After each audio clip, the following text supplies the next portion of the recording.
Tema: presión atmosférica, manométrica y absoluta. Antes de comenzar, me gustaría recalcar que la forma en que explico cada uno de los temas vistos en este canal no necesariamente coinciden con la forma de explicación de los libros tradicionales, ya que mi objetivo en sí es mostrar cómo podemos relacionar nuestra vida cotidiana con el tema que estoy tratando. Esto con el objetivo de hacer más llevadero los temas que pudieran ser más complejos. Aclarado esto, continuaremos con el tema.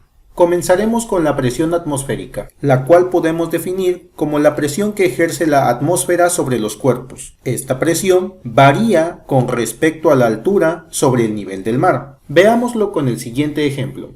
Si nos ubicamos al nivel del mar, una persona tiene por encima de él una columna de aire. Esta columna de aire ejercerá una presión sobre el cuerpo de esta persona. A esta presión le podríamos llamar presión del aire. Sin embargo, en física se le conoce como presión atmosférica. Cuando nos encontramos al nivel del mar, la columna de aire es más grande. Sin embargo, cuando nos movemos con respecto a este nivel, como por ejemplo cuando nos ubicamos en la ciudad de Monterrey o en la Ciudad de México, la altura con respecto al nivel del mar aumenta. Como consecuencia, la cantidad de aire que se encuentra por encima de nuestro cuerpo disminuye. Entonces, en esas condiciones, la presión atmosférica también disminuye. Eso lo podemos observar en esta figura. La persona del lado izquierdo se encuentra al nivel del mar, la persona del lado derecho se encuentra por encima del nivel del mar. En el lado izquierdo observamos que la cantidad de aire que se encuentra por encima de él es mayor que la que se encuentra por encima de la persona del lado derecho. Por lo tanto, la persona del lado izquierdo siente una presión más grande que la persona del lado derecho. Así que la presión atmosférica varía con respecto a la altura. Sin embargo, a pesar de estas variaciones, en física se considera que la presión atmosférica es constante y tiene diferentes valores según las unidades correspondientes. En nuestro caso, nosotros tomaremos las unidades de pascales, por lo tanto, diremos que la presión atmosférica tiene el siguiente valor.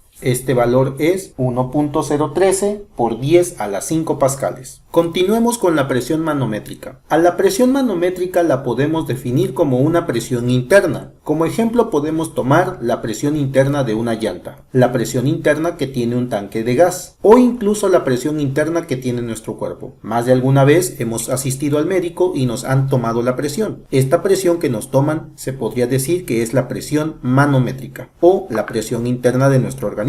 Esta presión manométrica está dada por la siguiente fórmula. Presión manométrica es igual a presión absoluta menos presión atmosférica. Continuaremos ahora con la definición de presión absoluta. Para comprender un poco mejor el tema, yo hablaré de la presión total. Esta presión total se puede dividir en dos partes, para cuando el cuerpo se encuentra fuera del agua o para cuando el cuerpo se encuentra dentro del agua. Si el cuerpo se encuentra fuera del agua, entonces la presión total no es otra cosa más que la presión del aire más la presión interna. Eso lo podemos ver en las figuras que tenemos del lado izquierdo. Por encima del tanque de gas tenemos una columna de aire. Esta columna de aire ejerce presión que se llamará presión del aire. Además, dentro del tanque existe también un gas. Ese gas ejerce una presión interna sobre este cuerpo. Por lo tanto, la presión total que siente este tanque de gas sería la presión del aire más la presión interna. Por otra parte, cuando nos encontramos dentro del agua, entonces la presión total sería presión del aire más presión del líquido. Eso lo podemos ver en el siguiente dibujo. Cuando tenemos un cuerpo sumergido en agua, la presión que siente ese cuerpo sería la presión del aire, que es esta columna que se encuentra aquí en color gris, más la presión del líquido. Esta presión del líquido se encuentra mostrado en la columna de color azul. Entonces, podemos decir que la presión total es la suma de estas dos presiones. Ahora, ya hablando en términos de física, a la presión total se le llama presión absoluta y se simboliza con P subíndice ABS.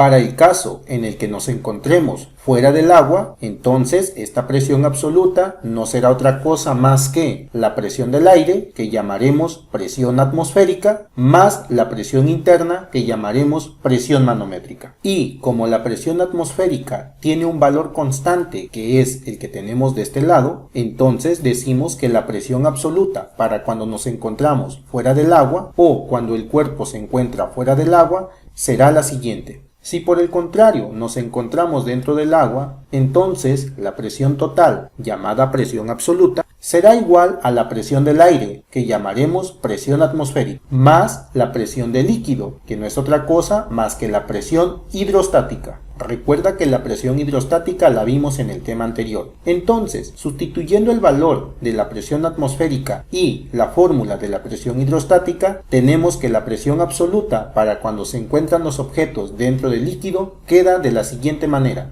Hasta aquí finalizamos con este tema. Para ello dejamos remarcado las fórmulas que se están utilizando. Recordemos, la presión absoluta para cuando nos encontramos fuera del agua está dado por la fórmula en color verde. La presión absoluta para cuando nos encontramos dentro del agua está dado por la fórmula en color azul. Y el valor de la presión atmosférica, la cual consideramos como constante, está dada en color amarillo. Cabe recalcar aquí una vez más que la presión atmosférica varía con respecto al nivel o a la altura que nos encontremos sobre el nivel del mar. Sin embargo, esta presión atmosférica siempre la consideramos como constante con el valor que está anotado aquí en este cuadro. Sin embargo, si en el reactivo que nos proporcionen nos dan un valor diferente para la presión atmosférica, debemos tomar en cuenta el valor que se nos proporcione. Aparte de eso, cabe recalcar que la presión atmosférica tiene otras unidades de medición, como pueden ser los milímetros de mercurio.